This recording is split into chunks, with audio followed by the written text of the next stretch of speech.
தமிழுக்கு நிகர் தமிழே, தமிழனுக்கு நிகர் எவரே.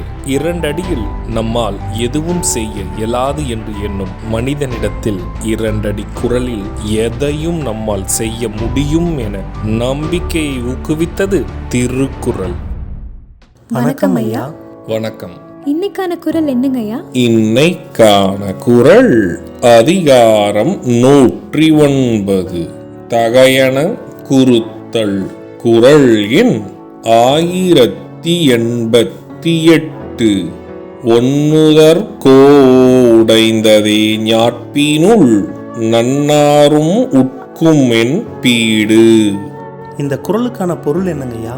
இதற்கான பொருள், போரில் வீரர் பலர் அஞ்சி நடுங்க காரணமாக இருந்த என் ஆண்மையும் வீரமும் இவளுடைய அழகிய நெற்றியை பார்த்த உடனேயே பறிபோய்விட்டதே. இதுக்கு ஒரு சின்ன உதாரணம் சொல்றீங்களா? இதற்கான உதாரணம், ஓர் மாபெரும் போர் வீரர் கூட மங்கையின் அழகிய நெற்றியையும் விழிகளையும் பார்த்தவுடன் அவன் வீரத்தை மறந்து விடுவான். நான் சொன்ன குறளும் அதோட விளக்கமும் உங்களுக்கு பயனுள்ளதா இருந்ததா?